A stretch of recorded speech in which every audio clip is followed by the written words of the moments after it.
Brooks, starring Eve Arden.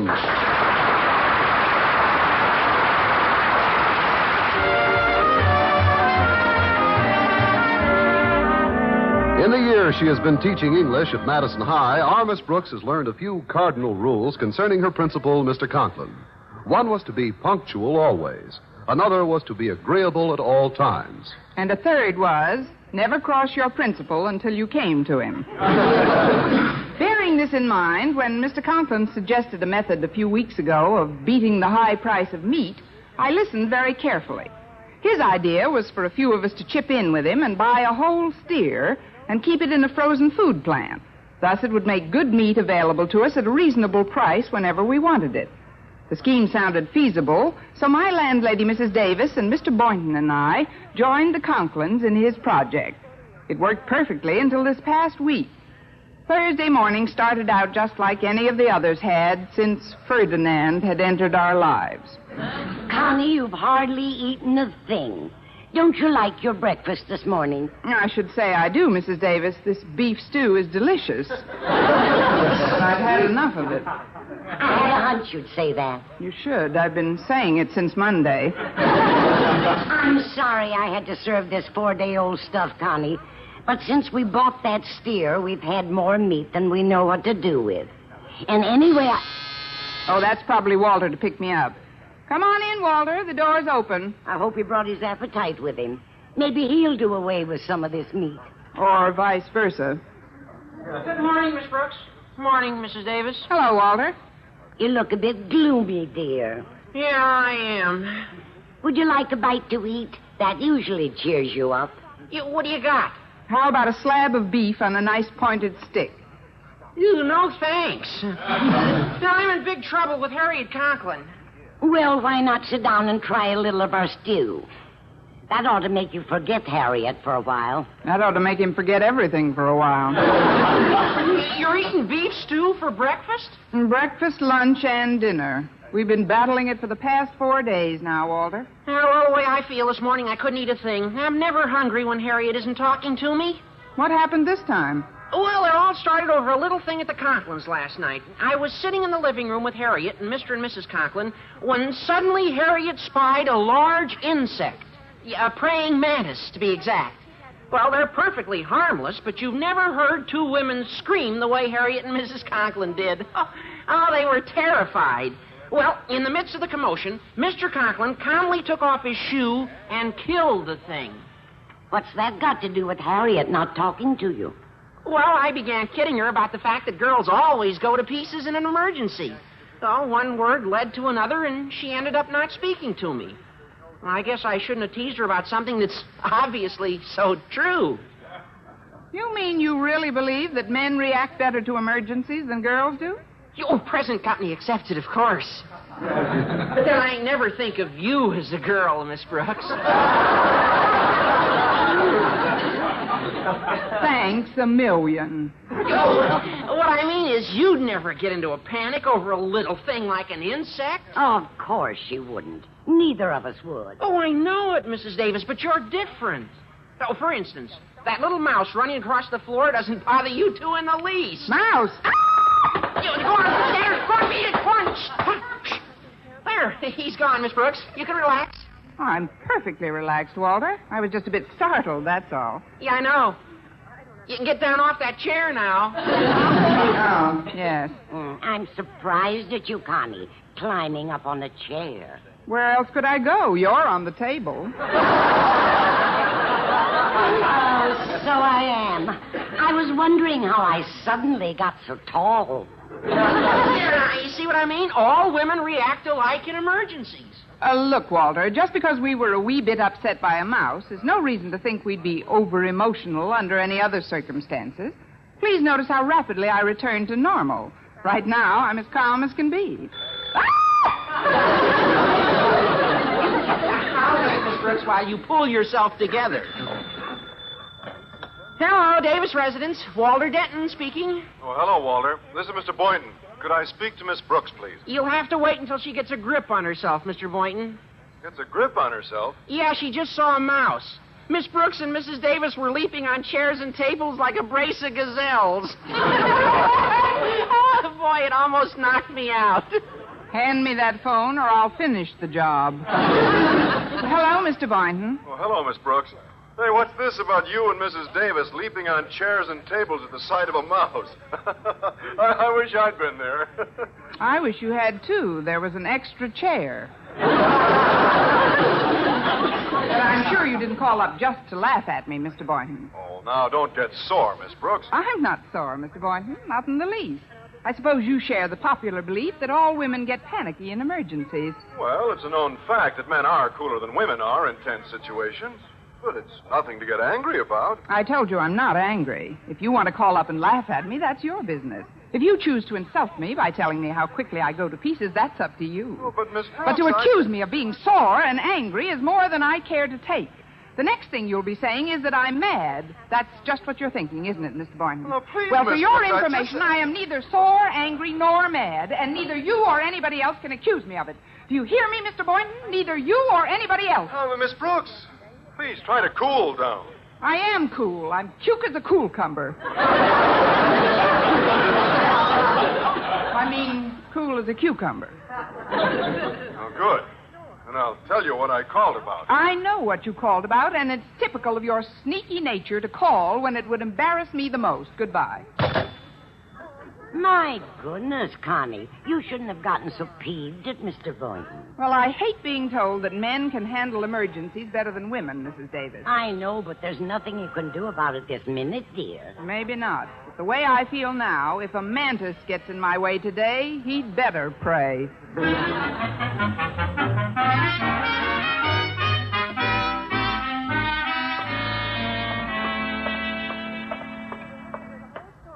Oh, Miss Brooks, wait up a minute. Oh, good morning, Harriet. Oh, I'm glad I caught you before you went into your first class. I wanted to talk to you. What is it, dear?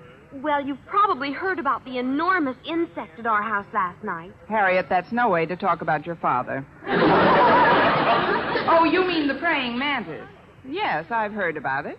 Well, since last night, Mother and I have heard so much about male superiority in emergencies that I'm not talking to Walter and Mother's not talking to Daddy. Well, don't look now, but Mr. Boynton's just joined the club. You mean you're not speaking to Mr. Boynton either? Why? Was there a praying mantis at your house, too? No, just a mouse. Mrs. Davis and I became a bit unnerved when we saw one, and Walter blabbed about it to Mr. Boynton on the phone. Oh, I see. What about Mrs. Davis's cat, Minerva? It's a good thing she wasn't there. She'd have been more frightened than any of us. Well, I wish there was something we could do about it. Here you are, Harriet. Good morning, Miss Brooks. Good morning, Mr. Conklin. We were just talking about you. Oh, did Harriet tell you how I slew that enormous praying mantis last night? Yes, sir. I understand you're having it mounted for your trophy room. Miss Brooks, casting aspersions on my courage is most ill-timed, coming as it does from one who has spent the better part of the morning perched on a dining room chair. Why, that little stool pigeon. I wouldn't have brought up the episode had you not made your disparaging remark. It's hardly necessary to reiterate a truism we are all aware of, that in emergencies, large and small, men are much superior to women. Daddy, you have no right. Silence. You wouldn't care to discuss the point further, would you, Miss Brooks? Not with my salary check due tomorrow. That is, no, sir. Very well. Now, Harriet, I want you to go home immediately after school and help your mother prepare for our dinner party tonight. She broke her silence long enough to call and tell me she wanted you. All right, Daddy. You're having a big dinner tonight, sir? Yes, Miss Brooks, for several members of the Board of Education. That steer we bought certainly comes in handy. Without it, I could never have invited all those important people. Oh, that reminds me, I'll have to take a trip down to the refrigerator plant this afternoon for some steaks.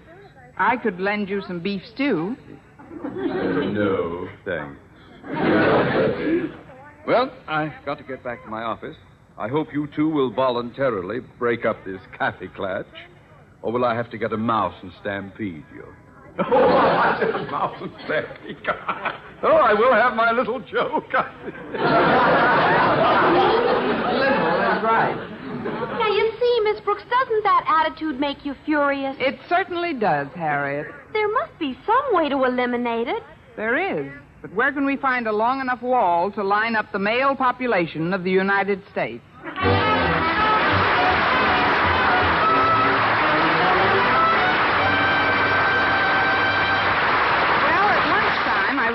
quite incensed over Mr. Boynton's attitude toward female inferiority in emergencies. He must have realized how I felt because as he approached my table in the school cafeteria, he had a peace offering in his hand. Where some men give their girlfriends flowers or candy after an argument, Mr. Boynton's gift was more original. Here, Miss Brooks, I brought you a plate of noodle soup. Noodle soup? Is this to be construed as a peace feeler, Mr. Boynton? You might say that, yes. Well, it's got a lot of noodles in it. Well, if you think you can bribe me with lavish gifts, you're mistaken. Now, I'll thank you to leave me alone if you have nothing further to say. Oh, but I have, Miss Brooks. Yes? Well, what am I going to do with the soup? Use it as a finger bowl. Jump rope with the noodles. Excuse me, Mr. Boynton. Now, please, Miss Brooks. There's no reason for us to be on the outs like this. Look, do you mind if I sit down for just a minute? There are no reserved seats in the cafeteria, Mr. Boynton, so there's not much I can do about it. Well, I don't know how we got into that argument on the phone in the first place. Now, you see, my folks came into town unexpectedly, and you were the first person I thought of to help entertain them. Your folks? Yes. I called to ask you to play hostess at a little dinner party I'm giving them at my place tonight. Well, that's very flattering, Mr. Boynton. I thought you'd appreciate it. I mean, you've always seemed to like my folks. And, well, now I need your services for something else, too. You want me to cook the dinner? No, Dad's stomach hasn't been too strong lately. Oh, it's not that you aren't a good cook. It's not that I am, either. Well, I'm in kind of a spot, Miss Brooks. I have no meat for the table tonight and no money to buy any. Well, that shouldn't be any problem. Why don't you go down to the refrigeration plant and hack a few yards off the dinosaur of the cattle world? That's just it, Miss Brooks. Mr. Conklin forgot to pay the rent on the frozen food locker, and they told him today that none of us could go near our steer until the rent was paid. He doesn't have the money. You know what this means, Miss Brooks. Vegetarianism is about to get some converts. Look, I'd like to help you out, Mr. Boynton, but I haven't any money either. Oh, I wouldn't ask you for money, Miss Brooks. But I have a little scheme. The scheme? Mr. Conklin, Mrs. Davis, and I are all known at the locker since we've been there many times to pick up meat. But you've never been there, have you? Not so far. Good. Well, just before closing time, there's only one man on duty. Now, if you could act as a sort of decoy and get him away from his desk for 5 minutes, I could sneak into the refrigeration room and get some meat. Now, do you follow me? Yeah, but who have we got in the getaway car, Lefty?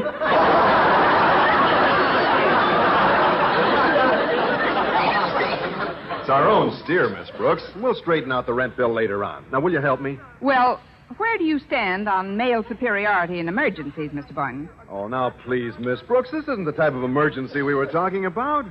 I just meant that women have a tendency to fall apart under pressure. Well, don't look now, but your decoy has just disintegrated. Oh, but Miss Brooks... Sorry, you'll just have to get someone else. Well, I'm sorry I've made you angry again, but if that's the way you feel about it, I will have to get someone else. There isn't much time, so if you'll excuse me... It's a pleasure. Well, see you later, Miss Brooks. Much later. Of all the nerve.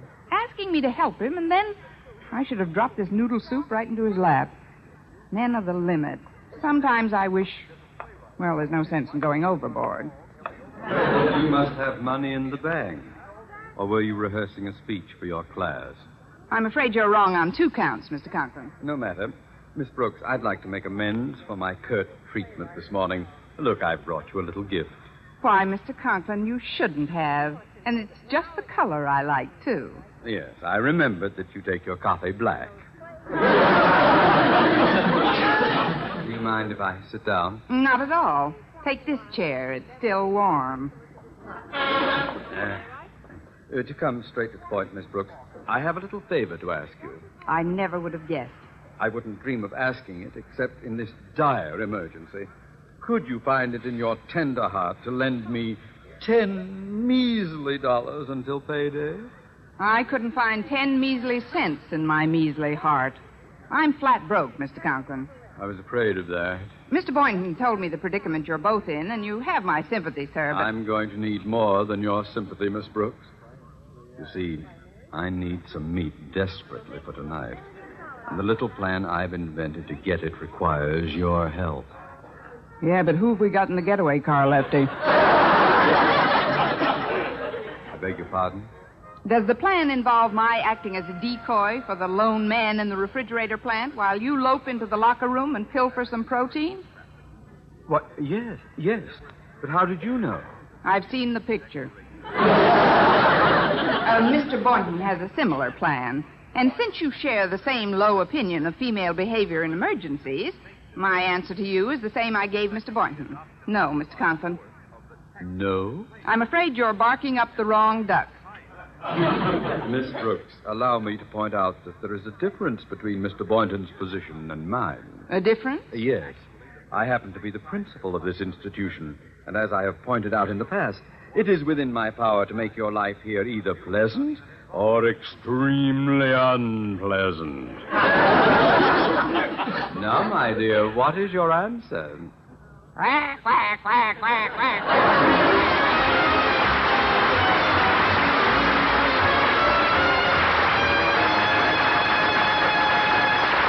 Well, my acting as a decoy for the man in charge of the food locker seemed like the only way Mr. Conklin, or anyone else for that matter, was going to get a whack at our mammoth steer. So shortly before 5 that afternoon, we entered the refrigeration plant and approached the locker in front of which the man was sitting. Well, there's the man at that desk, Miss Brooks. Now, we've only got 5 minutes till closing time, so we've got to move fast. Well, I'll take care of him, Mr. Conklin. You just watch for a chance and sneak into the refrigeration room. Right. Good luck, Miss Brooks. Pardon me, sir, but you've got to direct me to the owner of this company at once. I've got to see him immediately. It's urgent. Just a minute, madam. What's the trouble? This is the Premium Meat Company, isn't it? Yes. Then I'd better talk to Mr. Premium. It's an emergency. But there is no Mr. Premium. I'm in charge here, lady. All the others have gone home. Oh, well, then you'd better come immediately. Something terrible has happened. Where? Where? Oh, out front. There's been a dreadful accident. A car just crashed into the back of your delivery truck and ruined the whole thing. A delivery truck? But I didn't hear anything. It was one of those silent, sneaky crashes. Demolished the whole front end of it. The front end? But you said the car crashed into the back of it. What are you, a district attorney or a meat watcher? I'm telling you, it's a mess. You'd better go out and take a look. Well, if it's as bad as you say, there's nothing to be gained by going out now. I might as well wait 5 minutes until closing time. Closing time? Well, that's too late. I mean, this won't wait. It isn't only the truck that's damaged. The crash ruined the rear end of the car in front of it. Well, yeah, that's my car. Bingo. I'd better have a look, although I'm not supposed to leave this desk until closing time. Oh, I'll keep an eye on things for you. Believe me, I'll call you the minute the hamburger gets restless. You just go right ahead. Well, okay. I'll be just a couple of minutes. Now to get to that refrigeration room and give Mr. Conklin a hand. Ooh, it's cold in here. Mr. Conklin? Mr. Conklin, are you in here? Over here, Miss Brooks, in this third row of steers. Where, Mr. Conklin? Right here, Miss Brooks. What's the matter? Don't you recognize me? Oh, of course. You're the blue one without the government stamp.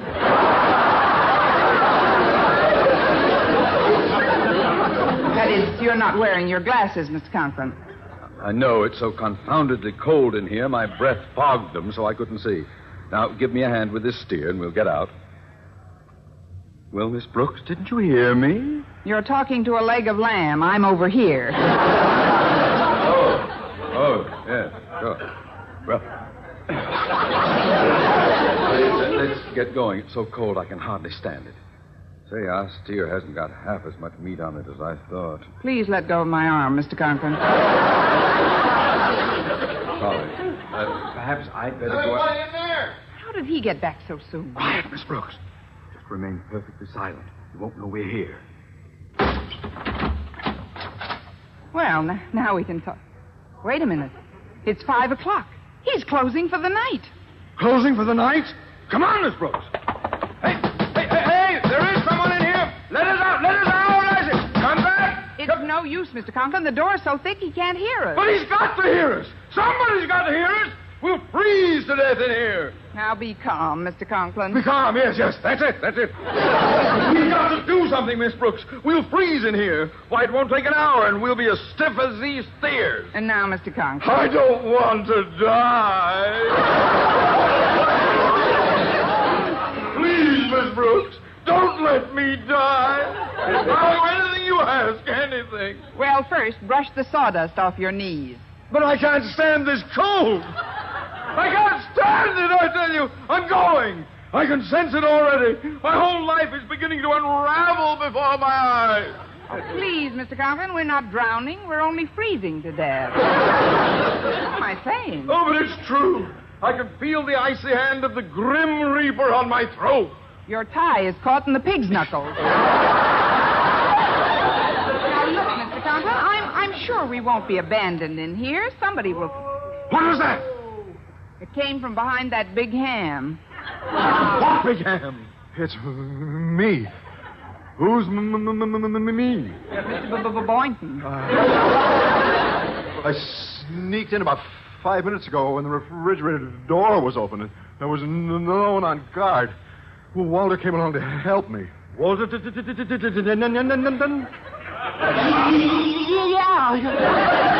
it's chilly in here, isn't it? Well, it's going to get chillier. We're locked in for the night.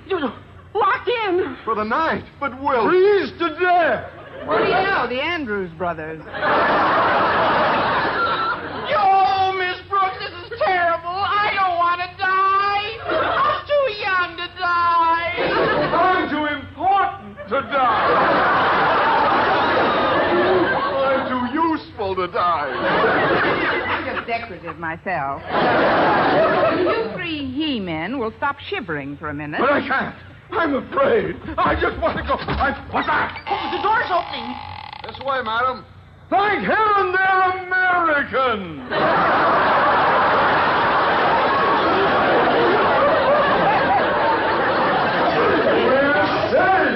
Of course, we're Americans. Whom were you expecting? Laplanders. What are you doing here, Mrs. Davis? My brother Victor and his wife dropped in for dinner, so I came down to get some meat. Luckily, I caught this man as he was leaving the building. Yeah, and if she hadn't paid part of the rent you owe on your locker, she never would have gotten in. Oh, what a break. It was extremely fortunate for all of us that you got here, Margaret. Especially for me. I certainly exploded the myth of male superiority in emergencies.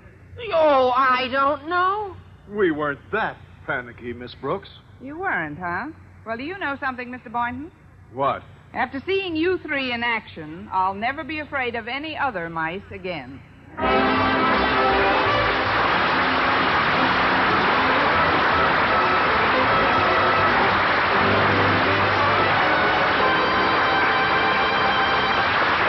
And now, here's the star of our show, Eve Arden. Well, such a demonstration of male superiority can only mean a superior headache. Miss Brooks, starring Eve Arden, transcribed, was produced and directed by Larry Burns, written by Arthur Oldsberg and Al Lewis, with the music of Lud Gluskin. Mr. Conklin was played by Gail Gordon. Others in tonight's cast were Jane Morgan, Dick Crenna, Bob Rockwell, Gloria McMillan, and Joel Samuel.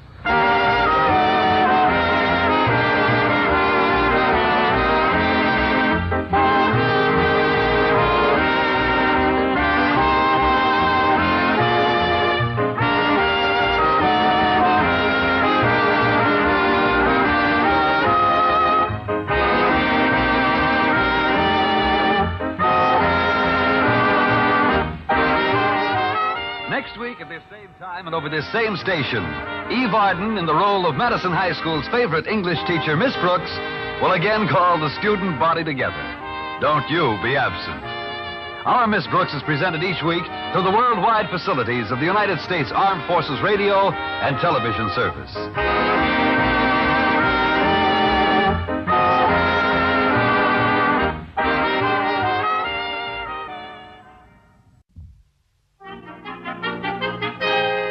Now it's Our Miss Brooks, starring Eve Arden.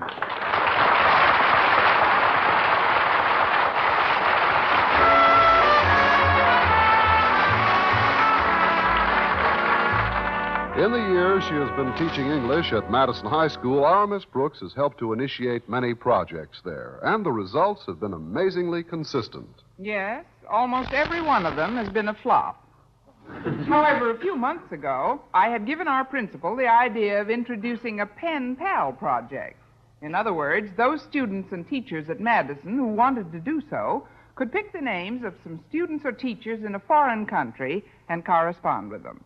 Well, 2 months of all this goodwill certainly had its effect, especially on Mr. Boynton. Last Thursday morning at breakfast, I must have shown my concern because my landlady's first remark was... It's hopeless to try to hide your feelings from me, Connie. Now, what's troubling you this morning? It's Mr. Boynton, Miss Davis. Is Daisy Enright chasing him again? Constantly. Every time I look behind me, there she is. But this has nothing to do with her, Mrs. Davis. It's my new rival who's worrying me. Your new rival? Who's she, Connie? Her name's Yvette Jouvet, and she lives in Paris. What? Who's Yvette Jouvet? I am. Just sit right there, dear, and I'll get you a damp cloth for your forehead. No, I'm serious, Mrs. Davis. A few months ago, some of the students and teachers began corresponding with some foreign students and teachers. But what's that got to do with you and Yvette Jouvet? Well, I thought this would be an ideal time to see whether Mr. Boynton really cares about me or not. So I put the fictitious name of Yvette Jouvet on the list of names we got from the UN, knowing that he'd correspond with her. But how could you be so sure? After her name, I added French high school biologist. And to make doubly sure, I tacked on frogs, a specialty. So we've been corresponding ever since. But I still don't see how you got his letters and he got yours. Well, the letters were all written from and sent to school. So I bought some canceled French stamps in a hobby shop. And since Walter Denton was working in the mailroom, it was no trick at all for him to intercept Mr. Boynton's letters for me. Well, I never. And how has your rivalry with Yvette worked out? I can answer that in 3 words. Vive la France. What do you mean, dear? In my very first letter, I sent him a picture of a French movie star, which I clipped from a magazine, and I told him this was Yvette. He showed his affection almost immediately. He sent you a picture right back? That's right, of his pet frog, McDougal. Since then, his letters have become more amorous, and I've become more furious. But there's still no reason for you to be so upset, Connie. Oh, yes, there is, Mrs. Davis. I was so angry after his last letter, I wrote him that Yvette was coming to America. What? She's due to arrive today. Well, don't be too upset, Connie. Maybe something will happen. Maybe she'll be quarantined, or she won't get through customs, or... Oh, I forgot. You're Yvette. Yes, and I'm anxious to have a showdown with myself once and for all. If Mr. Boynton doesn't come clean about Yvette of his own free will, it's all over between us. No, I wouldn't. Oh, that must be Walter Denton. Be out in a minute, Walter. I'd better get ready, Mrs. Davis. All right, dear. But please think it over carefully before you do anything drastic about Mr. Boynton. I've made up my mind. He's got to choose between Yvette and Connie. But what if he chooses Yvette? Then he'll have no one. And if he chooses Connie? I'll go back to France and forget him.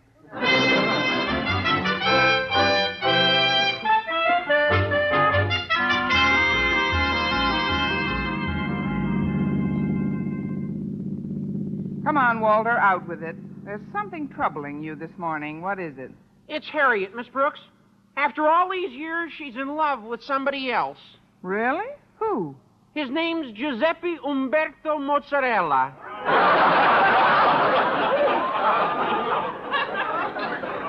He's an Italian. I never would have guessed. You still haven't answered my question. Just who is Giuseppe? I am. Walter, what are you talking about? Well, I got the idea from you, Miss Brooks. I decided to test her love for me, and I included the fictitious name of Giuseppe Mozzarella of Rome in the list of students to correspond with. I knew she'd write to him. How could you be sure? After his name, I wrote handsome Latin lover. You've probably been corresponding with every other girl in school, too. How has your rivalry with Giuseppe worked out? I can answer that in 2 words, Miss Brooks. Viva Italia! So you've been Harriet's pen pal, hmm? Pal is hardly the word for it. We've been singeing off each other's eyebrows through the mail. Well, there's nothing to be so depressed about. After all, your rival is still safely tucked away in Italy. Yeah, well, that's just it, Miss Brooks. I got so furious at her last letter, I decided on a showdown. I wrote her that Giuseppe's coming to this country to visit her. What? Yeah, I'm arriving in the next few days. She should have gotten my letter yesterday afternoon. This school is certainly going to be loaded with out-of-towners. I'm arriving today, too. That is, Yvette Jouvet is. Say, wait a minute. I just thought of something extremely depressing. What is it?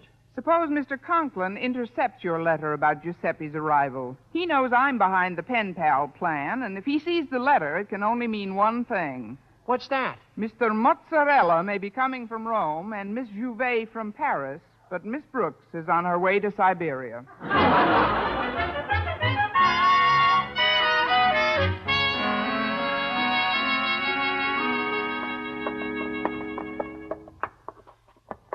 I've been thinking, Miss Brooks.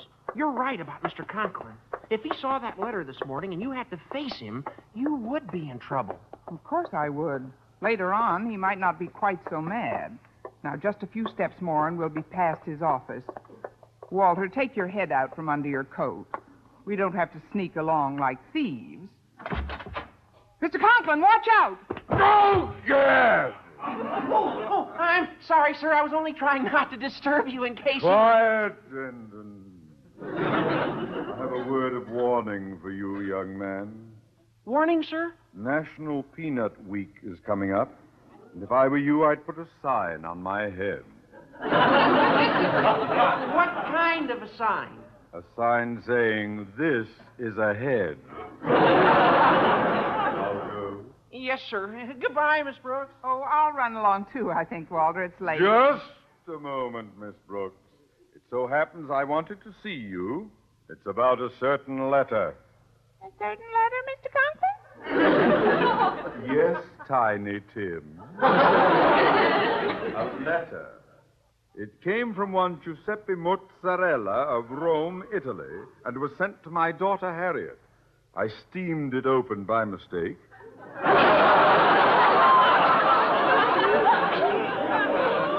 I opened it by mistake. Well, yes, sir, but how does that concern me? Because, Miss Brooks, this pen pal project was your feeble brainchild. I foresaw trouble in this idea from the beginning, and now the calamity has come to pass. Calamity? Surely it's not that serious, Mr. Conklin. It isn't, eh? Suppose you listen to the last part of the letter from this teenage Roman Casanova to my daughter. I'm a-thinking to myself, do I love her? Monsieur. Do I need her? Monsieur. Do I want her? Monsieur. So I've taken my savings and come to America to visit. See you in a week on my little lasagna. Always, you Giuseppe. Well, Miss Brooks, isn't that revolting? My shoe. But now, Miss Brooks, I have an important statement to make to you. Yes, sir. Because of this international juvenile catastrophe, I am discontinuing your pet project. But, Mr. Conklin, Furthermore, it will be your job to play chaperone to this amorous antipasto when he does arrive. Just so you keep all future ideas of this type entirely to yourself, I have a little project of my own for you to embark on. It starts at my house tonight and continues through the next 3 weeks. Tonight? Oh, but, sir, I can't Miss possibly... Brooks, I've made my decision. Trust you have nothing more to say? Just one thing, sir. What's that? Mrs. Davis was right. Yvette will never get through customs.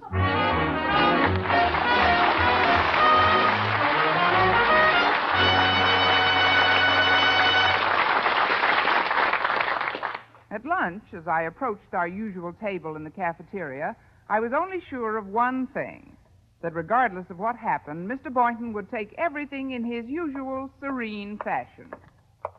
Well, good afternoon, Mr. Boynton. Ah! Oh, Miss Brooks. What an enthusiastic greeting. You make me feel like the Witch of Endor. It's just that you startled me for a minute. Oh? Would you care to tell me what you're so upset about? Upset? Oh, I'm not upset, Miss Brooks. No, not in the least. Have you decided what you want for lunch yet? And not yet. Let's see. I think I'll start off with some onion soup. French onion soup. You dropped your knife, Mr. Boynton. Then I'll have some potatoes. French fried. You dropped your fork, Mr. Boynton. I guess I am a bit jumpy today. Well, maybe you'll feel more like telling me what's bothering you tonight. We have a date to go to the movies, remember? I'm dying to see the new picture at the Gaiety. Well, what's playing there? The last time I saw Paris.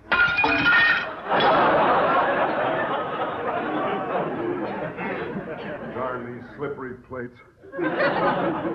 Look, Mr. Boynton, why don't you calm down? Oh, but I am. I'm perfectly calm. Pardon me, Mr. Boynton. No! Why, what's the matter, Mr. Boynton? Oh, I'm sorry, Harriet. Something came up today that's made me a bit jumpy. A bit jumpy. His frog McDougal could take lessons. Well, if you don't mind, Mr. Boynton, I'd like to see Miss Brooks alone for a minute. Oh, certainly, Harriet. I'll go up and get some coffee. I'll see you in a little while, Miss Brooks. There are two schools of thought on that. Now, what is it you wanted to see me about, Harriet? Well, I think that Daddy's attitude since I got that letter from Giuseppe is disgraceful. Well, your father certainly is furious at me, Harriet. Not only do I have to work at his house every night for the next 3 weeks, but he's discontinuing pen pals as well. He certainly soured on that little project. Oh, he only acts that way because you suggested the idea, Miss Brooks. Why, for the last month, he's been secretly corresponding with a Viennese principal he got off the list. A Fräulein Gretchen Schneider. Fräulein Gretchen Schneider? Does anyone else know about this, Harriet? Oh, not a soul, Miss Brooks. He writes the letters at home, but he gives the school as his return address. How do you know all this? I accidentally steamed open one in the mailroom. Harriet, you dear child. I think you pointed a way out of the wilderness for me. What do you mean? What are you going to do? Achtung, Mädchen, we will see what we will see.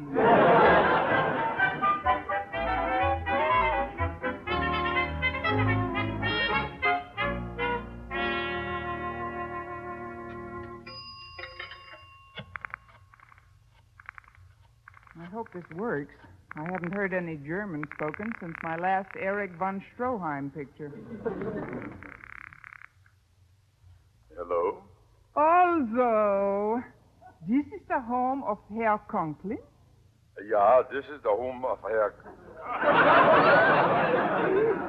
I mean, Mr. Conklin speaking. Herr Conklin, Liebchen, here is your little Fräulein Schneider from Vienna. Oh, you must have the wrong number. I've never been abroad in my life. I simply don't know any. Fräulein Schneider from Vienna!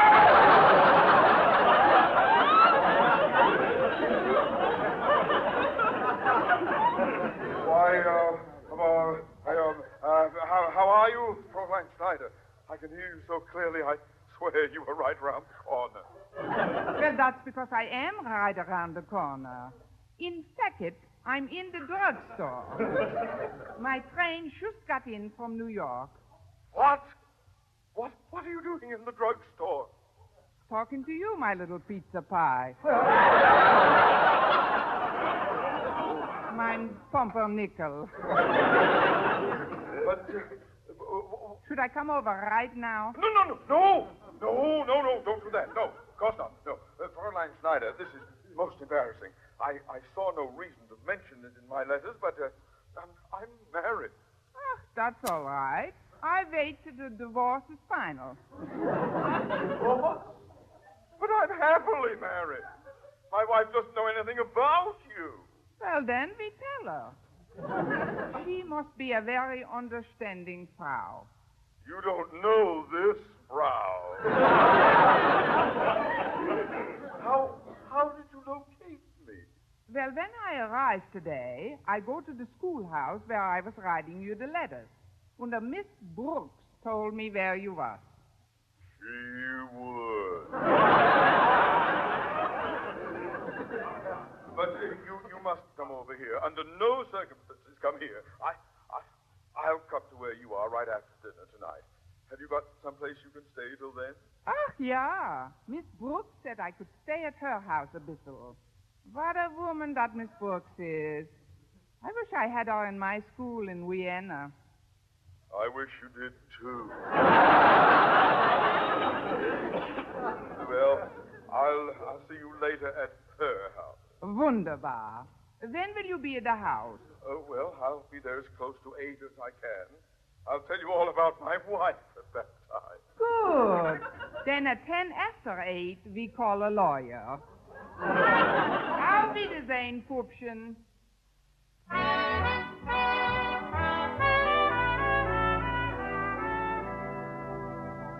Well, I felt that I had found the 3 ingredients that might save my pen pal project at Madison. Ingredient 1, Mr. Conklin had been corresponding secretly but innocently with a female Viennese school principal. 2, said Viennese principal had misinterpreted the letters and had come to America to find Mr. Conklin. And 3, I was the Viennese principal. And 4, if my idea didn't work, I could probably get a job dishing out schnitzel a la Holstein in some Hofbrau. That evening at home, Mrs. Davis and I were waiting for Mr. Conklin. Well, Mr. Conklin ought to be here any time now, Mrs. Davis. I certainly hope your plan works, Connie. It's got to. It's the only thing that will save my pen pal project and keep me from doing night work for the next 3 weeks. But what about Mr. Boynton? That kind of night work I don't mind. Oh, you mean what have I done about him? Well, I'm glad you mentioned it, Mrs. Davis. I'd better call him and tell him Mademoiselle Jouvet has arrived. I guess you know what you're doing, Connie, but I wish I did.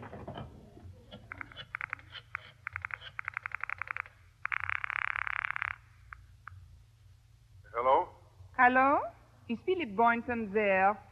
This is Philip. This is Philip Boynton. Philippe, mon cher Philippe, this is votre petite Yvette, Yvette Jouvet. Are you surprised that I have come? Surprised is hardly the word. Where are you now? At the railroad station. Shall I call for you, Miss Choubette? Oh, no, Philippe. It would take too long. I take the taxi and come right over to your house. Oh, but Miss... I will see you tout de suite. Au revoir, mon amour. Now, Mrs. Davis, if you really want to help me, you'll do exactly as I say. Of course, Connie. Uh-oh, here it comes. First of all, I want you to go right into your sitting room and stay there. All right, Connie, but what about the door? I'll take care of that.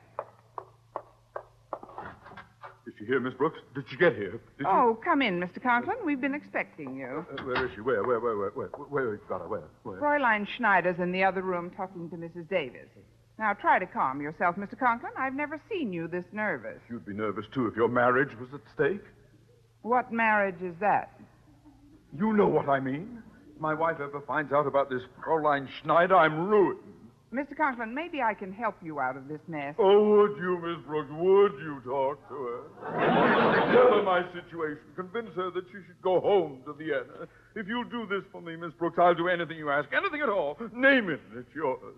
Will you see to it that the pen pal project continues? Why, I wouldn't dream of discontinuing it. And I'll never have to work at your house at night again. Not even if I have to do it, heaven forbid, myself. Now, you will talk to her, won't you? I've been talking to her, Mr. Conklin. I know what your home life means to you, and I've practically convinced her to leave already. I'll go back and put the finishing touches on it right now. You don't even have to see her if you don't want to. Oh, that would be wonderful, Miss Brooks. I don't know how to thank you. Well, we'll think of something. Now, you wait right here, and I'll be back in a few minutes. Well, here I am back again, Fräulein Schneider. Fräulein Schneider. I'm Mrs. Davis, remember? This is for Mr. Conklin's benefit. We're trying to convince her to go back to Vienna. Was that mein lieber Ausgut at the door, Miss Brooks? Ach, I must see him. I just must. Himmel, what a letter writer. Now, Fräulein Schneider. Remember what we talked about. You wouldn't want to break up a family, would you? Why not? It ain't my family. Ach, well, I guess you're right. I would never forgive myself, huh? Oh, of course you wouldn't. And I know if you took one look at Mr. Conklin, you'd fall madly in love with him. No woman can resist that mustache. But I must see Osgood just once. No, Fräulein Schneider. Ja, no. Ja, no. Ja. You know, Connie, with a dummy on your knee, you'd be a sensation. It's for your own good not to see him, Fräulein Schneider. Then that's what I'll did. I wouldn't see him. Also, Miss Brooks, just tell him I will write when I get back to Vienna. And Miss Brooks, yes, Fräulein Schneider, tell him ich liebe him loads. I'll give him your message at once. Well, it's all settled, sir. Fräulein Schneider said that Never mind, Miss Brooks. I overheard everything. Osgood Conklin will never forget what you've done for him today. I hope Osgood Conklin doesn't. Oh, and Miss Brooks, Yes, sir? I had no idea you felt that way about my mustache.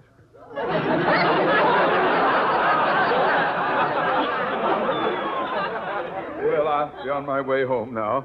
Back to the snug harbor of connubial felicity and my little... Now, who's that? Mr. Boynton, what are you doing here? Miss Brooks, I had to see you. Something's been bothering me terribly. I have a confession to make to you. Well, come in, Boynton. Come in. Go out, Mr. Boynton, go out. That is, do come in. Hello, Mr. Conklin. Forgive my aggressiveness, but this is something that won't wait, Miss Brooks. I must tell you at once. Oh, later, Mr. Boynton, later. Much, much later. Well, what's bothering you, Boynton? Out with it. Well, Miss Brooks, I would wait to tell you alone, but this girl is probably at my house now, and there's no time. What girl? My pen pal, Yvette Jouvet, arrived from Paris this afternoon. From Paris? Well, immigration is certainly booming today.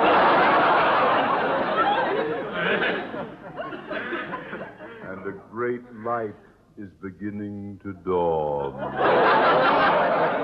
From where I'm standing, things were never blacker. Just how did Yvette Jouvet arrive, Mr. Boynton? Well, by train from New York. She phoned me from the station 10 minutes ago. And Fräulein Schneider arrived by train from New York a couple of hours ago. The only trains that stop here from New York arrive at 8 a.m. and 8 p.m. Maybe one was early and one was late. Wait a minute. Oh, of course, I see it all now. There is no Yvette Jouvet. And there is no Fräulein Schneider. You know what this means? Yes, sir. There is now no Miss Brooks. Well, since we all... Excuse me. Hello? Yeah, hello, Miss Brooks. This is Walter. I finally got it off my chest. I didn't think it was fair to Harriet, so I told her I was Giuseppe Mozzarella. Well, it didn't happen quite that way with me, but my impersonations of Fräulein Schneider and Yvette Jouvet were exposed too, Walter. And you know something? What? It's going to take all three of us to do the work Mr. Conklin's about to give me. Au revoir, auf Wiedersehen, and arrivederci.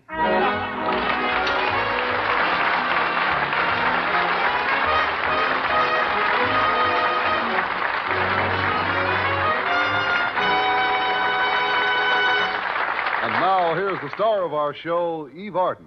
Wouldn't it be something if Mr. Boynton really did start corresponding with a French mamselle?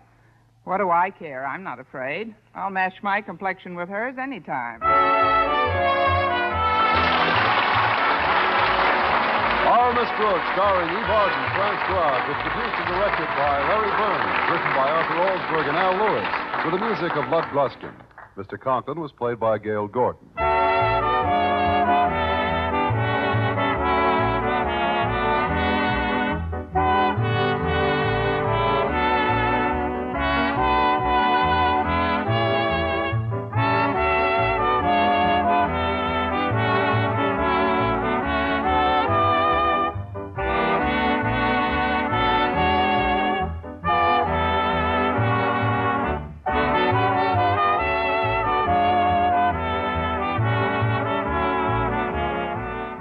Next week at this same time and over this same station, in the role of Madison High School's favorite English teacher, Miss Brooks, will again call the student body together.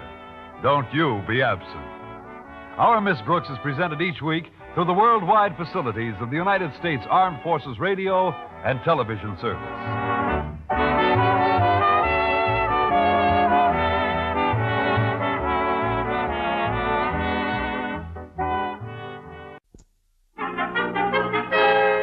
Now it's Our Miss Brooks, starring Eve Arden.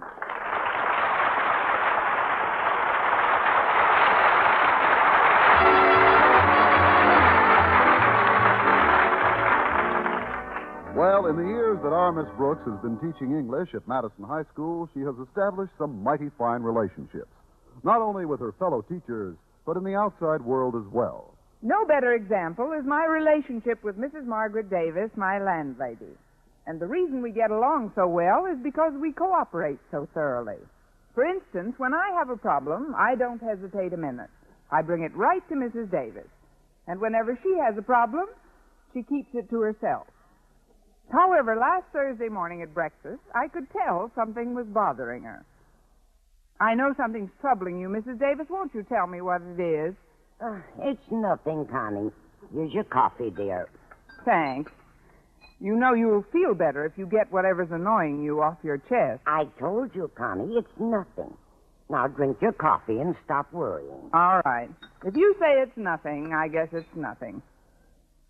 I may lose this house in a few days. Now, that's what I call a very high-class nothing. Did you say you might lose this house? Yes. There's a payment due on the mortgage, and I just don't have the money. But that's happened before. Why, I remember in 1953 I owed you 6 weeks back rent. Of course, things were a lot tougher then. I know. You only owe me 5 weeks' rent now. Not that that would solve it. You see, in the past, when an installment came due, Mr. Humphreys always handled the matter personally. He was the manager of the Broadview Realty Company. Isn't Mr. Humphreys in charge now? No, he isn't. You see, he was always most lenient with me. In fact, many's the time he'd just write paid on my account months before I got the money together. Now, Mr. Humphreys has been transferred. Where to? Alcatraz? Oh, I know I shouldn't kid when you're so worried, Mrs. Davis, but it is a coincidence you're mentioning real estate trouble this morning. Madison High School's been having its own property problem. What kind of a problem, Connie? Well, you know the 3 acres that adjoin the school grounds. Yes. Mr. Conklin's been trying to buy them so we can build a more suitable athletic field. But so far, the old skinflint who owns the land won't sell. It makes me furious. You? But since when have you been so interested in athletics? Since I found out that one of the acres won't be used for the field, but could be used for picnics and strolls during lunch hour through beautiful trees and shrubs with a certain beautiful biology teacher named Philip Boynton. It's a woodland paradise. But I've seen that property, Connie. Why, once you get into the trees, the shrubbery's so thick you can't stroll 6 feet. That's what I say. It's a woodland paradise. Well, I'd better get ready for school. Walter Denton's picking me up any minute. Now, don't you worry too much about the installment on your mortgage. Maybe the man who replaces Mr. Humphreys at the realty company will be even more patient than he was. Oh, I'm not going to brood about it, Connie. After all, life is short, and so am I always say. Is that what you always say? I used to always say that, too, but I outgrew it when I was 12.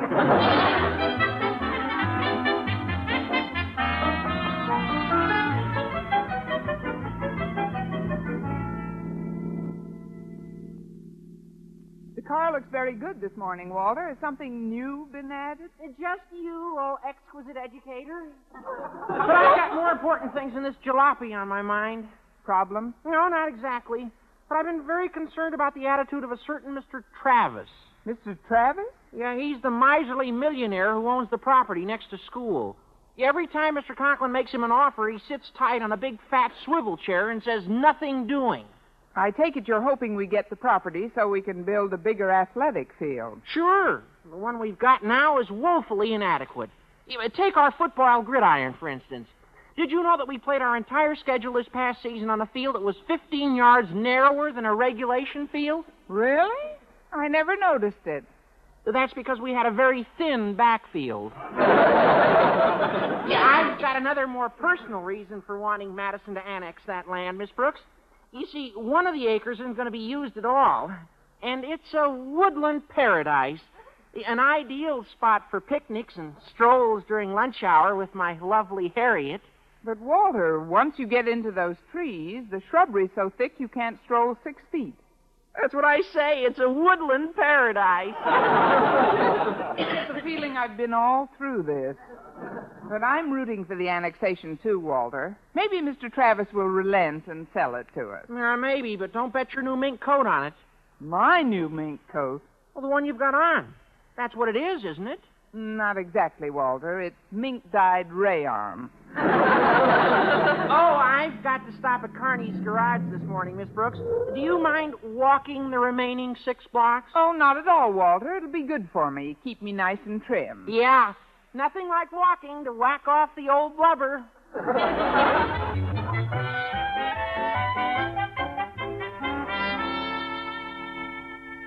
How does it look, Daddy? Do you think Mr. Travis will sell Madison the adjoining property? I'm afraid not, Harriet. It makes me very sad.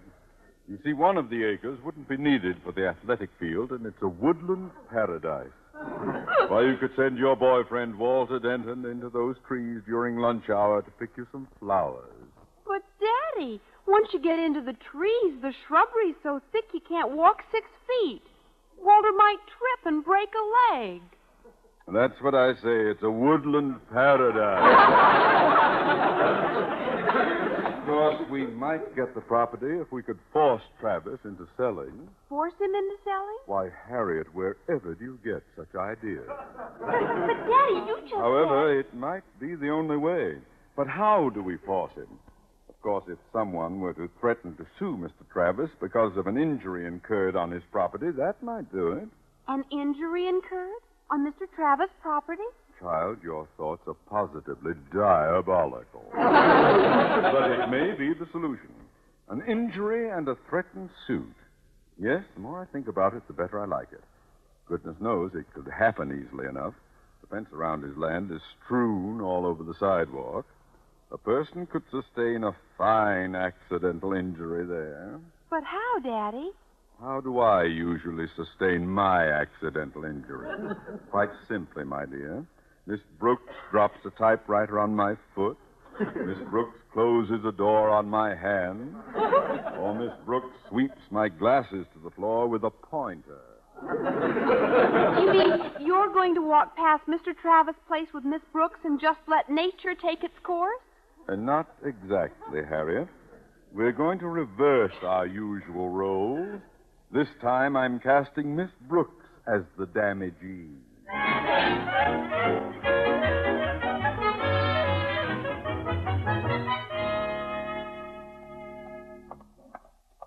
One moment, Miss Brooks. Mind if I walk the rest of the way to school with you? Oh, not at all, Mr. Conklin. By the way, isn't this where Mr. Travis's property begins? Yes, it is, Miss Brooks. Why he's making it so tough for us to purchase it is beyond me. Look at the appearance of this lot. Full of weeds and broken fence posts. He obviously doesn't care about doing anything with it himself. Perhaps he's keeping it for a burial plot. 3 acres? Maybe he's the restless type. He's a selfish old villain, that's what he is. And a negligent one, too. Why, if someone were to trip over one of these broken fence posts, he could sue Travis for everything he's got. Here, I'd better take your arm, Miss Brooks. Oh, that's all right, Mr. Conklin. Yes. Ooh! I almost tripped. You didn't even see that dangerous post, did you? No, sir. Not until you kicked it in front of my feet. Well, we've got to be more careful. This place could be developed, though. Look up there at those trees, Miss Brooks. The trees? Yes, look at the tops of them, how gently they wave in the breeze. Yes, they're very pretty. Oh! Oh, Miss Brooks, you stumbled right over this fence post. Oh, you poor creature. I'm all right, Mr. Conklin. I'll just get up. Don't move. Don't move. You must have sprained your ankle. We'll sue Travis for plenty. But nothing hurts me, Mr. Conklin. Nonsense. Some injuries take hours before they give pain. Oh, let me see your foot. Ah, ha, ha, ha! Just as I suspected. It's swollen up to 3 times its normal size, and it's stiff as a board. You're feeling the fence post, sir.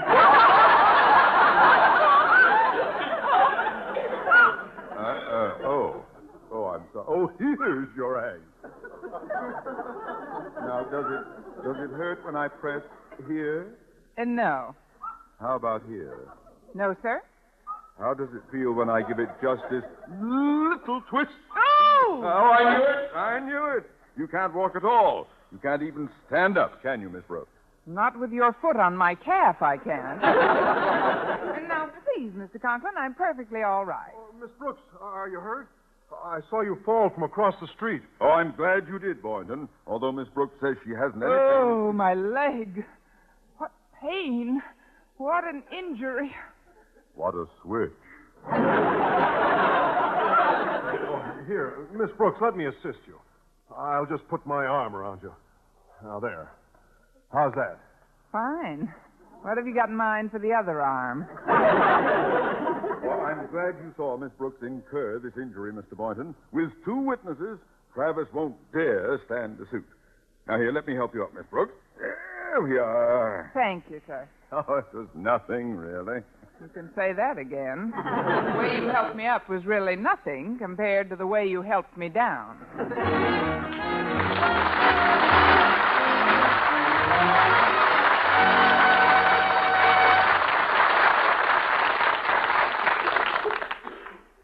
Mr. Conklin insisted that I go right home and get in bed.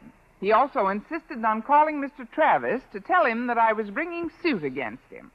At noon, I was lying down on the couch in the living room when Mrs. Davis came in.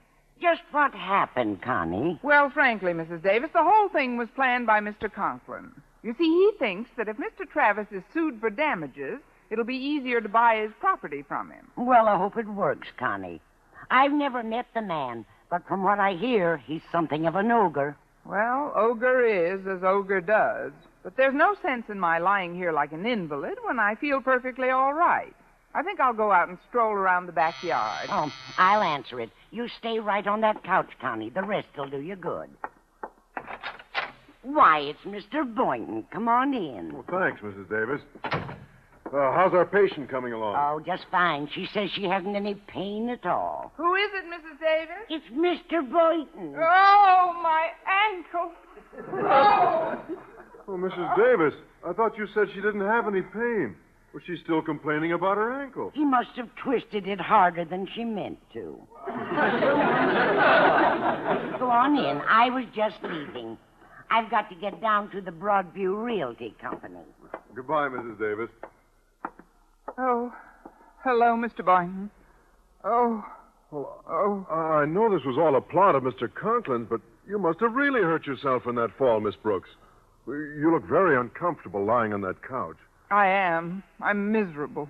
Well, here, let me change your position a bit. Just put your arms around my neck. All righty. There. Now, we'll just lift you a little higher against this pillow. Now, that's better. It's perfect. Miss Brooks. I've never been this comfortable. Well, I'm glad. Miss Brooks. I've been comfortable before, but never this comfortable. Miss Brooks.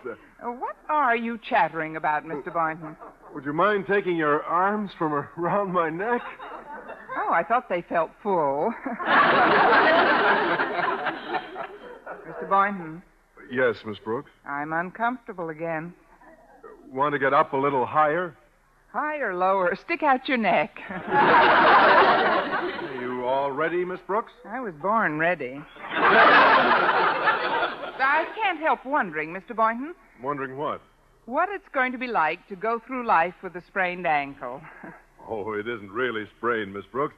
But you've got to act as if it is anyway. That's one of the reasons I came over here during lunch period. To tell you that Mr. Conklin has arranged for Mr. Travis to come and visit you this afternoon. Visit me? Yes.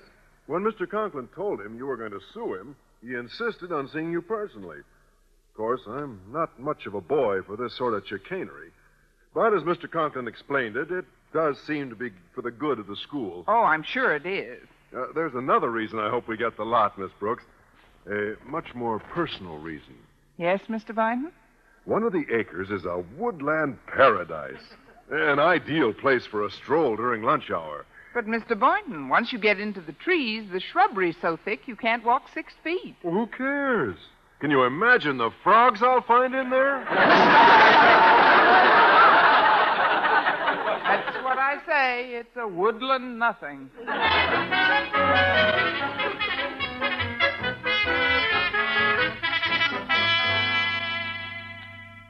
And what can I do for you, madam? I'm Mrs. Davis. I had an appointment to see about extending the time on my mortgage payment. Of course, Mr. Humphreys usually took care of me. Mr. Humphreys took care of a lot of people. But as the new owner of the Broadview Realty Company, I've decided to handle all mortgages myself. Nothing like the personal touch, don't you think? Oh, yes, indeed. But about my payment... I'm sure we'll be able to work something out. You'll find me a very easy man to do business with, Mrs. Davis. In fact, just last month, I had occasion to deal with another lady customer of ours. Sweetest little person you ever saw. 80 years old if she was a day. Poor thing was 3 days behind on her mortgage and seemed worried sick about it. Of course, the minute she called me up, I went right over to see her. Did you put her mind at ease? In a manner of speaking. I drew up a chair right beside her, and we had a nice, long chat. Right there on the sidewalk. Her furniture was already on the sidewalk. Yes, but it didn't stay there long. By the end of the day, I'd helped her sell every stick of it. But the little old lady, where is she now? She gets out tomorrow. I thought it best to have her put away for 30 days. After all, I couldn't live with myself if I thought of that sweet old soul having no roof over her head. I guess I'm just an old softy. Oh. I'm sure you are. But somehow I can't help wishing Mr. Humphreys was still here. A fine fellow, Humphreys. Now, if you just leave the money you owe in a neat pile on this desk, you can run along. But that's what I want to talk to you about, Mr. Travis. R.J. Travis. Travis. You've heard of me? Yes, I have, Mr. Ogre. Now, if you don't have the money for your payment, I don't want you to fret about it. I want you to know that you don't have to pay me until later. Oh, that's wonderful, Mr. Travis. How much later? Well, let's see. It's now 2:15. Shall we say 3:30? 3:30. But I can't get the money by 3:30. Well, perhaps we can extend it beyond that. It all depends on the humor I'm in when I return from an errand of mercy upon which I am about to embark. An errand of mercy? Yes, I've got to go out and see some idiotic school teacher who claims she broke her foolish leg on a piece of my property. She says she's going to sue me. Oh, no. Now, I'm driving over there right away. Is there some place you'd like me to drop you? No, thank you. I'll take the bus home. It's much slower.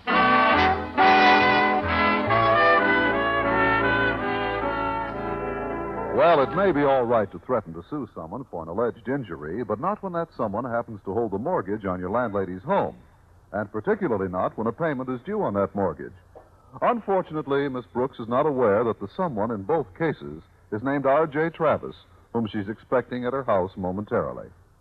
Mr. Travis should be here any minute now, Miss Brooks. Well, I'm sure your appearance will convince him that you're in pretty bad shape. Thanks a million. I mean the way I've taped up your ankle. Oh. And not only will it impress Mr. Travis, but the support should do the ankle itself a lot of good. It certainly should. There's only one thing wrong. What's that? You've taped up the wrong ankle. Well, Miss Brooks, why didn't you say something? Oh, come now. I'm sure Mr. Travis will never know the difference. Oh, there he is. Now, you stay right here on the couch, Miss Brooks. I'll let him in. Oh, Mr. Conklin, come in. Is Travis here yet, Boynton? Oh, no, sir, not yet. Oh. It's all right, Miss Brooks. It's only Mr. Conklin. Oh. That's right. Get a good rehearsal under your belt, Miss Brooks. We've got to frighten Travis into selling that property. I'll get it. Miss Brooks, start suffering. Oh, come in, Mr. Travis. We've been expecting you. What are you doing here, Conklin? And where else should a principal be but at the side of his favorite teacher in her hour of need? And where is this great favorite at the moment? There she is. Really? I thought it was a coyote. Oh. There she is, Travis. An unfortunate soul struck down in the prime of her life. A victim of your negligence. One moment a happy, carefree person, the next a human catapult, hurled toward the ground with such cataclysmic force that a more catastrophic result was only averted by a miracle. I want the woman to tell me what happened in her own words. I took a Brody. It happened on your property, Mr. Travis. Who are you? He's Mr. Boynton, a biology teacher at Madison, and Miss Brooks' star witness in her impending suit against you. Isn't he sweet, Mr. Travis? He's a delight. Now, let's get this nonsense about a suit over right now. I refuse to accept any responsibility for this alleged accident. Alleged accident? Why, you have but to take one look at this poor woman to see what a gibbering wreck she's become.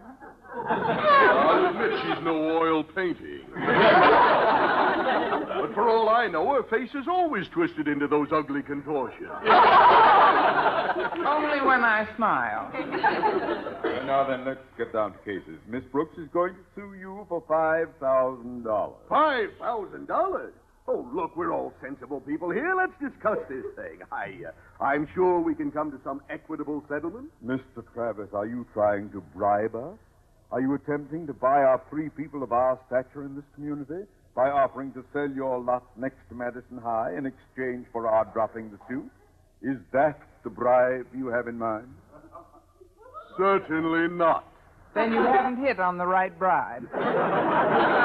Oh, look, gentlemen, these legal matters are very distressing to me. If you'll excuse me, I'll go make us some tea. Yes, do that. Hop up and make us some tea, Miss Brooks. Well, I may not hop, but if you'll hand me that cane, Mr. Conklin, I'll try and drag myself to the kettle. Oh, here, I'd better stand in back of you in case you fall. No, stand in front of me, Mr. Boynton. Front of you? It's more fun that way. Hey, easy now, Miss Brooks. Let's see if you can walk. It's all right as long as I don't let my bad foot touch the floor. Why, Connie, what are you doing up? Oh, hello, Mr. Travis. Hello, Mrs. Davis. Why, Mrs. Davis, do you know Mr. Travis? We met today, Connie. Mr. Travis owns the company which holds the mortgage on this house. Like I say, I'll just hop out and make us some tea. Miss Brooks, halt. Now, walk back here, young woman. Yes, limp back here, young woman. I'm afraid that won't work, Miss Brooks. You haven't a trace of a limp. Isn't it amazing? For years, doctors have marveled at how quickly I recuperate. This suit was all a fake, engineered by you, Conklin. But, Mr. Travis, dear Mr. Travis. For your information, dear Mr. Conklin, I have a meeting scheduled with the Board of Education tomorrow, at which time I was prepared to sell the property adjoining Madison High. However, thanks to your ridiculous scheming, such a sale is now out of the question. Mr. Conklin, are you all right? I just slipped. Why Mrs. Davis keeps these scatter rugs here is beyond me. Oh, my ankle. I think I've sprained it. Well, that's the luckiest thing that could have happened to you, Mr. Conklin. Lucky? Certainly. You've already got 3 witnesses. Now all we have to do is get a good lawyer, and we can sue Mrs. Davis for the house she's about to lose.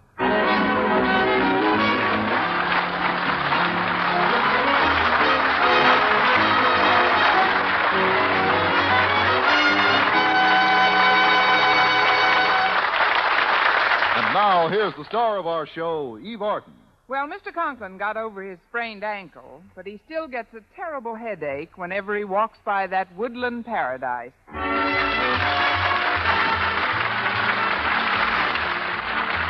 Armis Brooks, starring Eve Arden, transcribed, was produced and directed by Larry Burns, written by Arthur Olsberg and Al Lewis, with the music of Lud Gluskin. Mr. Conklin was played by Gail Gordon. Others in tonight's cast were Jane Morgan, Dick Crenna, Bob Rockwell, Gloria McMillan, and Frank Nelson.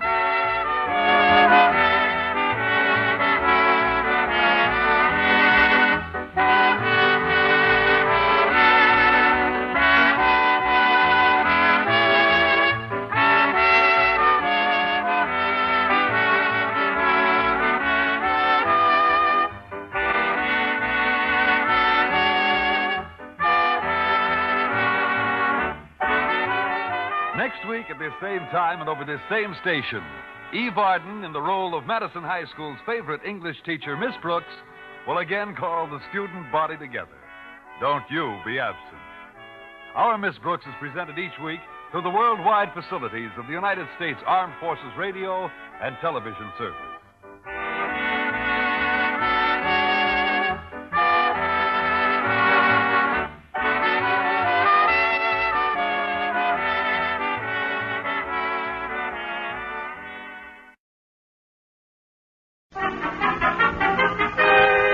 Now it's Our Miss Brooks, starring Eve Arden.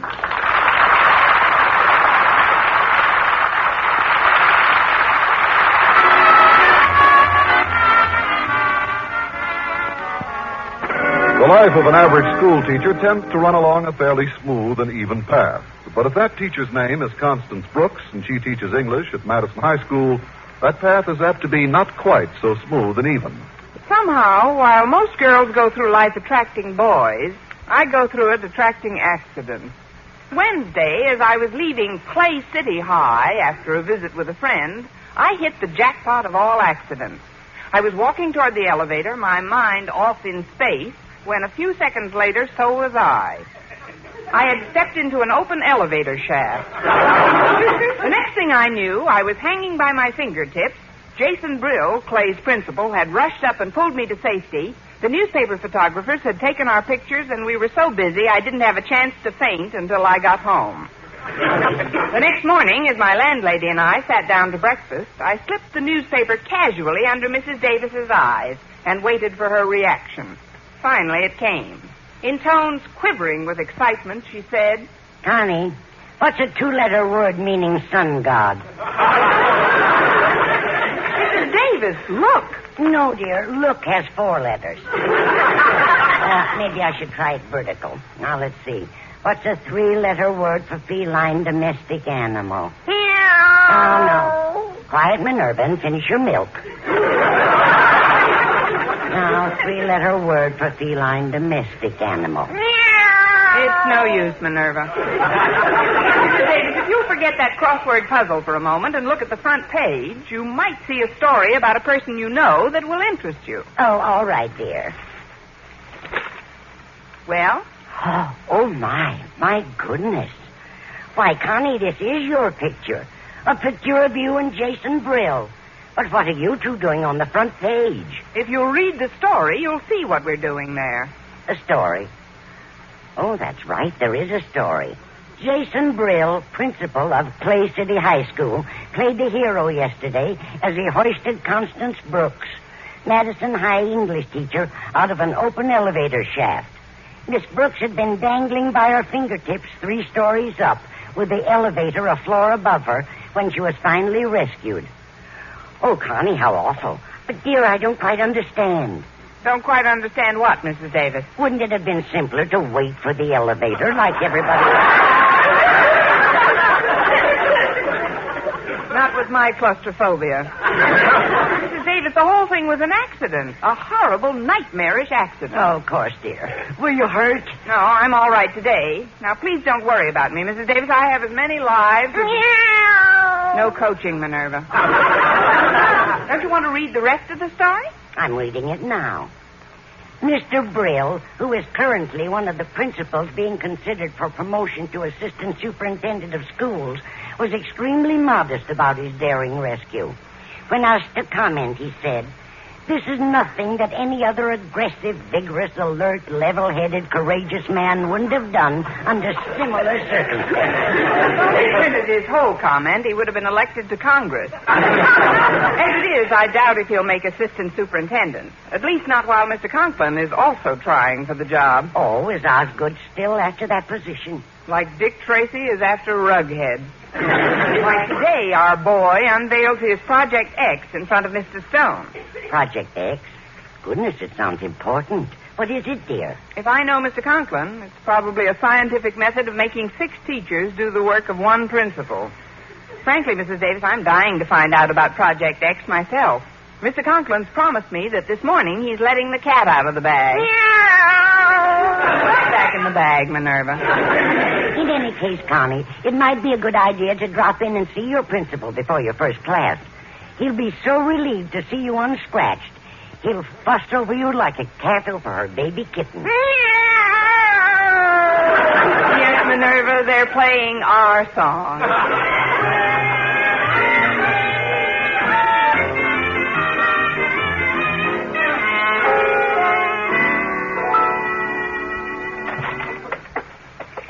Well, here I am, Mr. Conklin, in perfect health, none the worse for wear, not a scratch on me, and ready to start the day's work with a brave smile. So don't you worry one bit.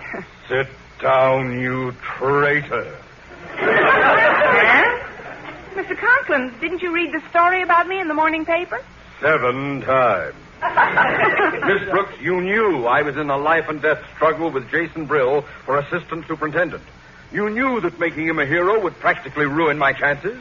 For lo, these many years, you have been enjoying all of your accidents right here at Madison. And now, when I need you most, why did you have to take your business elsewhere? It was rather thoughtless of me, sir. And I was so confident that when I unveiled my Project X before Mr. Stone at 3 this afternoon, it would dwarf all of Brill's recent projects. But now, with his hero story... Is this your Project X, sir? This desk microphone and the instrument panel with push buttons? Yes. It's an amplifying system. Sitting right here in my office, I can press buttons and hear what's going on in any classroom or hallway. I can check on my teachers and students at any time.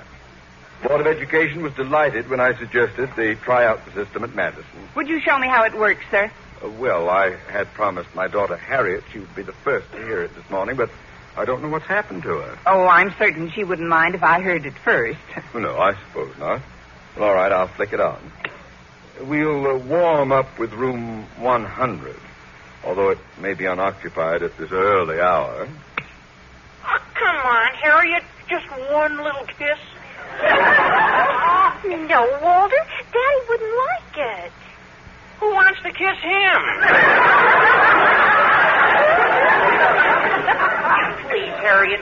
One teensy-weensy little kiss. Denton, unpack her this instant. What? Harriet, you know you're getting to sound more like your old man every day. Well, that wasn't me, Walter. Well, don't tell me it's my conscience talking. Denton, this is your principal talking. And no conscience ever shouted like that. Holy cow, now Miss Brooks' voice is coming out of the woodwork. Come on, Harriet, let's get out of here. Well, that's my Project X, Miss Brooks. And if you hadn't made a hero out of Jason Brill, it would have been enough to sway Mr. Stone in favor of my promotion. I tell you frankly, if Mr. Stone selects Jason Brill for that job, I'm going to be in a very ugly mood indeed. Yes, sir. I will hark back constantly to the incident that caused my defeat, knowing always at whose doorstep to lay the blame. You can imagine what may occur. Yes, sir. For the next 6 months, you're liable to trample all over my welcome mat. Well, since I had made a hero out of our principal's arch-rival, Jason Brill, Mr. Conklin felt that I had cost him his promotion to assistant superintendent. Just before lunch, Mrs. Davis phoned to find out how I was feeling, and I gave her a rundown of the situation. Connie, I'm amazed at Osgood. Do you mean he wasn't a bit happy to see you up and around? He acted more like he wished I were down than under. He feels I've cost him his promotion. Well, he's just upset, dear. Why, with a wonderful project like that amplifying system, he should be able to walk into that new job. Over a road of broken eardrums. That system is driving us all crazy, Mrs. Davis. He listens in on us in the classrooms, in the hallways, in the recreation room. A few minutes ago, I had the shock of my life in the female faculty room. My goodness. Well, Osgood is just sulking, Connie. Still, it would have been better for you if he had been the hero. Well, it's too late to worry about that now, since... Mrs. Davis, what did you just say? Well, I said... Oh, goodness, Connie, I'm afraid I wasn't paying attention. What did I say? Yes. Why not? No, I'm certain I didn't say yes. Why not? Mrs. Davis, you're a lifesaver. Well, goodbye now. I've got to meet Mr. Boynton in the lunchroom and break the good news to him. Good news? What good news, Connie? That at 3 p.m. today, he's going to be rescued by Mr. Conklin from a terrible accident.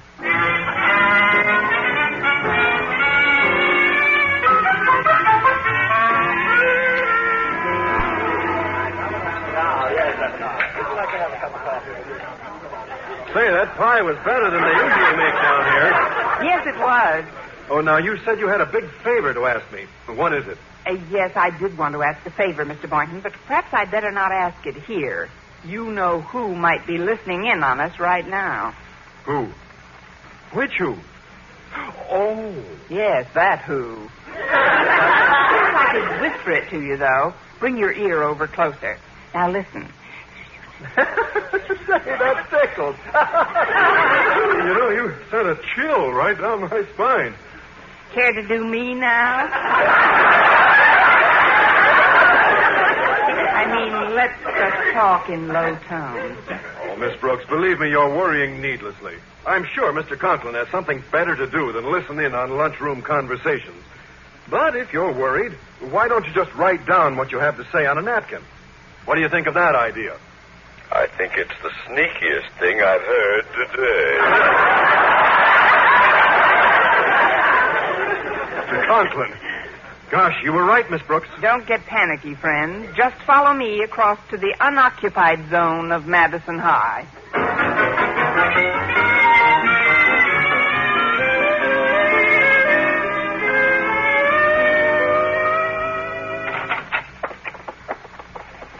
We'll be perfectly safe from him here in the boiler room, Mr. Boynton. There isn't a wire in the place, see?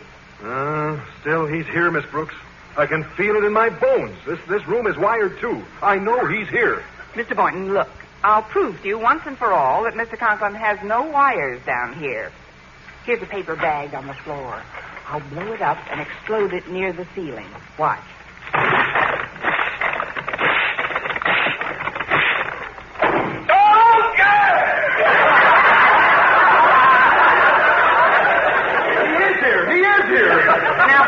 Mr. Boynton, get up off your knees. I can't hear you. What happened to my eardrum? Where is everybody? Mr. Conklin? I can't hear you. Say something, somebody. Please. Mr. Conklin, can you hear me, sir? Talk, somebody. I can't hear you. Say something, somebody. Go jump in the lake, fish face.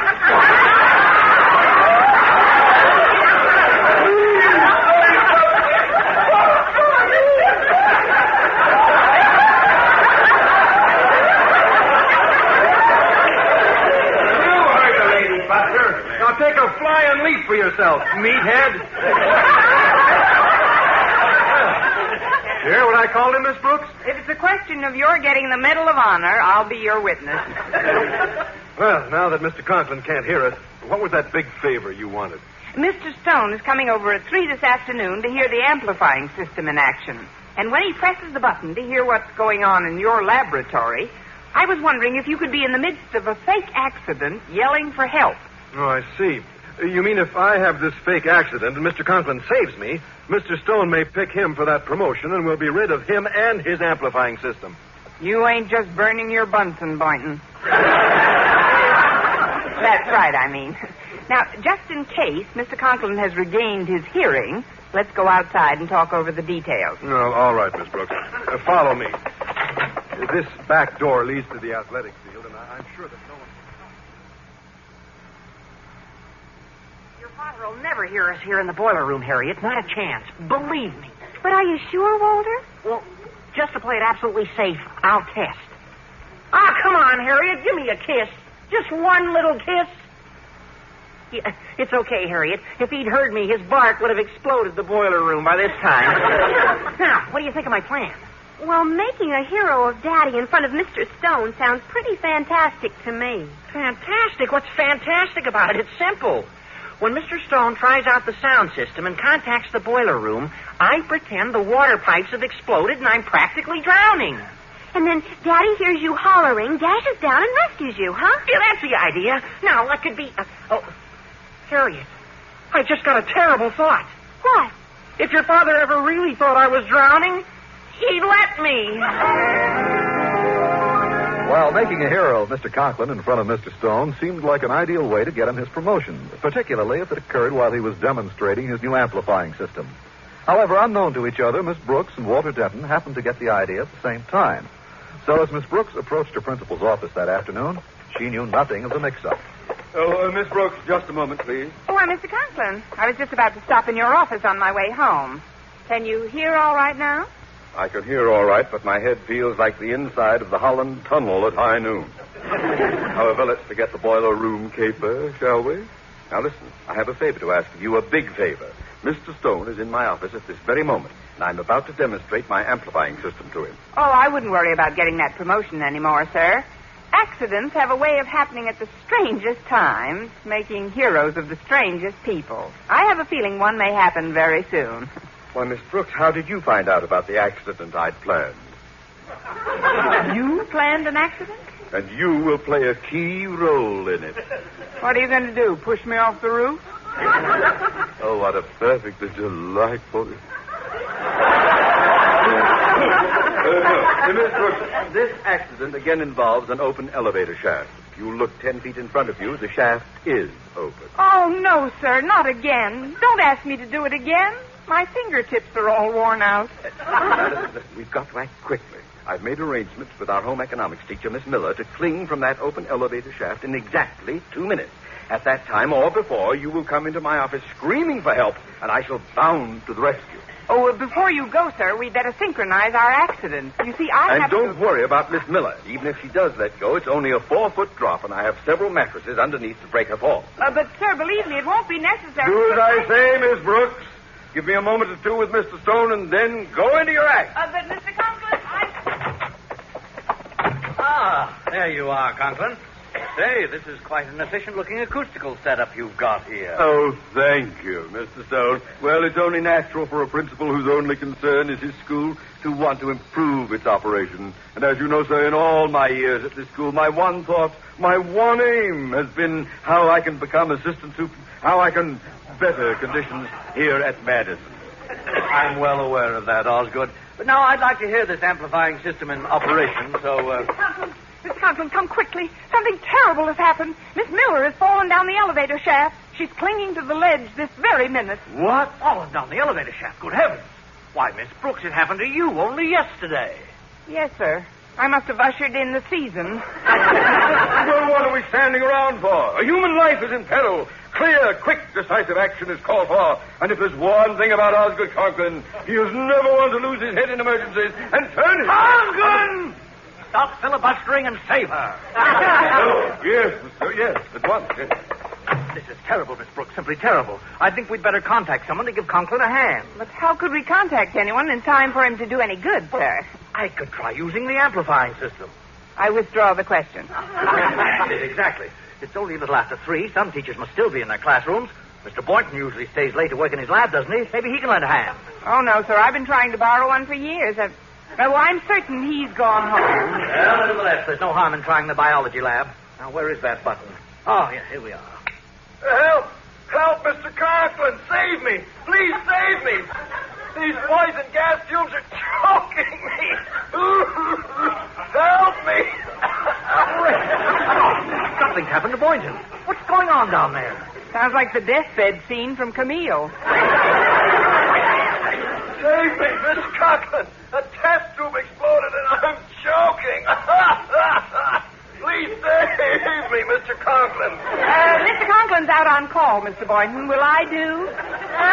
For quick action, Miss Brooks. The boiler room is the closest place to the biology lab. I'll contact the school custodian. Oh, yes, here's the button. Help! Save me, Mr. Conklin! Oh, the water's up to my neck! Save me! It's getting higher! I'm drowning! Save me, Mr. Conklin! Good grief! That sounds like Walter Denton, and he's drowning? When those water pipes go, they really go. Oh, save me, Mr. Conklin! Save me! Miss Brooks, just why is everyone all over the school calling for Osgood Conklin? Maybe Philip Morris is busy. Sir, I'm sure that's what you heard. What I heard is plenty. It's all beginning to add up, Miss Brooks. Well, maybe if you subtracted those last two accidents. Well, I saved Miss Miller. She almost pulled me down into the shaft with her, but I broke her death hold on my ankle and pulled her up by the hair. But it was actually nothing. Nothing at all. I agree with you. Eh? You feel quite the hero, don't you, Conklin? Then suppose you get your rescue squad and save this poor soul. Oh, save me, Mr. Conklin! The poison gas! Gas all over! Save me! Where's Mr. Boynton? I rushed right down. Hold it, Rover boy. We have another customer for you in the boiler room. Probably going down for the third time. Save me, Mr. Conklin! I'm drowning! I'm going down for the 15th time! Okay, so shoot me. But I don't understand. What are they all doing? Miss Brooks, why are they all yelling for me to save them? I don't know, sir, unless they're mistaking you for St. Bernard. Believe me, Mr. Stone, I had no hand in all this. I'm an innocent man. Do we have any more accidents waiting for us, Conklin? That's all we had on the calendar for today, sir. I'm innocent, Mr. Stone, believe me. Here we have a button-marked roof. What little game are we playing up there, Conklin? Oh, nothing, sir. Absolutely nothing. That's for emergency air raid spotting. Well, we'll try it anyway, shall we? Save me, Osgood, for goodness sake, save me. Margaret Davis? But what's she doing on the roof? Miss Brooks? Don't ask me, sir. I'm still trying to figure out Walter. Save me, Osgood. I'm stuck on the television aerial. Save me, Osgood. My hero. Save me. I think I've heard enough. Conklin, I don't know whether to bring charges against you or just continue to tolerate your occasional lapses into complete idiocy. But one thing is certain. Neither you nor Jason Brill will be recommended for that promotion. Neither one of them? No, Miss Brooks. And don't try to tell me now that you didn't stage that Perils of Pauline act yesterday, too. Mr. Stone, that's not true. I had a real accident, and I earned every bruise of it. Miss Brooks, at this point, I don't know whether to believe anyone has had any real accidents or not. So, good day to both of you. Well, at least Brill won't get the job.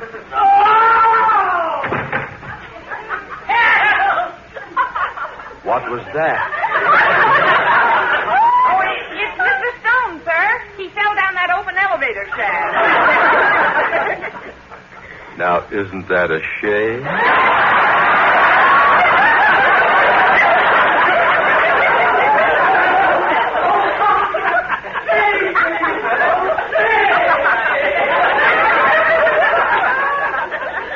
Shall we, Miss Brooks? I knew if we kept on pitching, sir, we'd make it sometime today. Martin Transcribed was produced and directed by Lou Derman with the music of Bud Gluskin.